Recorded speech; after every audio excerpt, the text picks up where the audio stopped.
ऐसा कहा जाता है कि तुलसीदास जी पर किसी तांत्रिक ने मारण मंत्र का प्रयोग कर दिया था, जिसकी वजह से तुलसीदास जी के शरीर पर भयंकर फोड़े निकल आए थे।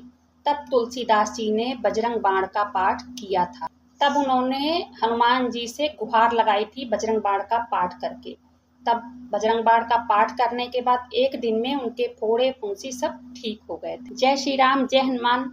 मैं ममता मिश्रा स्वागत करती हूँ आप सबका। उम्मीद करती हूँ आप सब स्वस्थ होंगे, मस्त होंगे और एकदम खुश होंगे। बजरंग बाण का पाठ हमें कब करना चाहिए, कैसे करना चाहिए या नहीं करना चाहिए, आज इसी के बारे में बात करेंगे। बजरंग बाण का पाठ जब भारी समस्या हो, जब एकदम जीने मरने की नौबत आ जाए कि हाँ अब सामने कुछ बचा ही नहीं है, बजरंग बाण का पाठ करना ही चाहिए, तब आप बजरंग बाण का पाठ कर सकते हैं। और आप ये भी जानना चाहते होंगे कि बजरंग बाण का पाठ लिखा किसने है, तो बजरंग बाण का पाठ तुलसीदास जी ने लिखा है।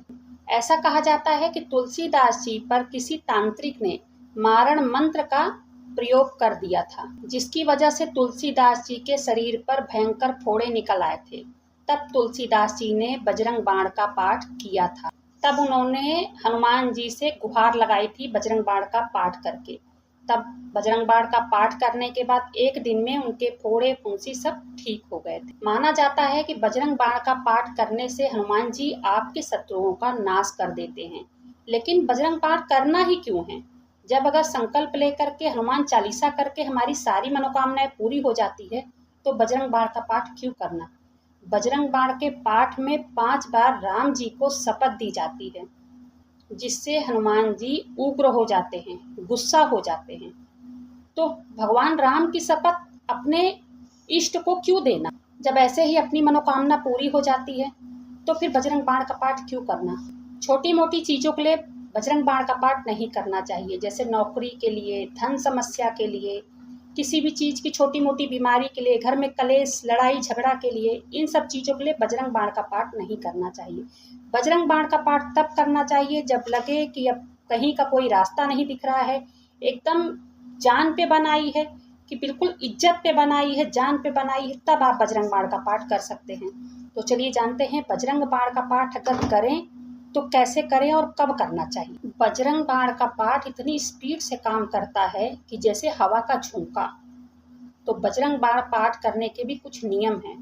बजरंग बाण का पाठ एकदम नहा धो के फ्रेश होके और संकल्प ले करके ही बजरंग बाण का पाठ किया जाता है। बजरंग बाण के पाठ करने का जितना फायदा है ना, उतना ही नुकसान भी है। बजरंग बाण का पाठ मैं तो यही बोलूंगी कि नहीं करना चाहिए। अगर जब बहुत ज़्यादा परेशानी है, बहुत ज़्यादा दिक्कत है, तब बजरंग बाण का पाठ कर सकते हैं। तो चलिए कैसे करना है वो भी सुन लीजिए।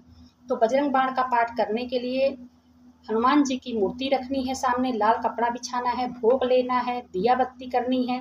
दिया तिल का तेल का जला लीजिए या चमेली के तेल का जला लीजिए। लाल फूल अर्पित कीजिए उनको। भोग में लड्डू पसंद है, लड्डू चढ़ाइए। 1 लोटा जल रखिए। हाथ में संकल्प लीजिए कि बहुत मुसीबत से घिर गया हूँ हनुमान जी बाबा महाराज, बजरंग बाण का पाठ करने जा रहा हूँ, मेरी ये इच्छा, मेरी ये मनोकामना तुरंत के तुरंत पूरी कीजिए। बजरंग बाण के पाठ में 5 बार हनुमान जी को राम जी की शपथ दी जाती है, जिससे वो बहुत क्रोधित होते हैं। कसम देने के बाद काम तो बहुत जल्दी हो जाता है, काम तो वो बहुत जल्दी करते हैं, लेकिन फिर बाद में वो गुस्सा भी हो जाते हैं। तो इसलिए अपने इष्ट की जब उन्हें शपथ मिल जाती है तो हवा के झोंके से काम करते हैं, लेकिन बाद में फिर वो गुस्सा हो जाते हैं। तो हम ऐसा काम हमें नहीं करना चाहिए। मैं आपको बार बार यही कहूँगी कि जब बहुत ज़्यादा परेशानी हो तब ये पाठ कीजिएगा। तो ये पाठ हमें 3 बार, 5 बार या 7 बार ही करना है, इससे ज़्यादा नहीं करना है। शपथ लीजिए किस काम के लिए कर रहे हैं, वो काम का आप शपथ लीजिए। पहले आप राम नाम का जाप कीजिए। राम नाम का जाप करने के बाद फिर आप बजरंग बाण का पाठ कीजिए, फिर हनुमान जी की आप आरती कीजिए। उसके बाद उनसे क्षमा याचना कीजिए कि मेरी बहुत ज़्यादा परेशानी थी तब मैंने ये पाठ किया है, आप मेरा ये काम पूरा करिए।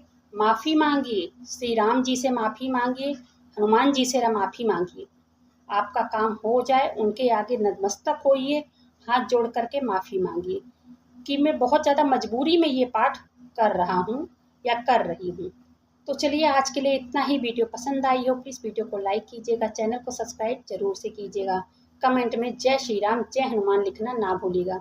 तो मिलते हैं ऐसी किसी वीडियो में, तब तक के लिए जय श्री राम जय हनुमान।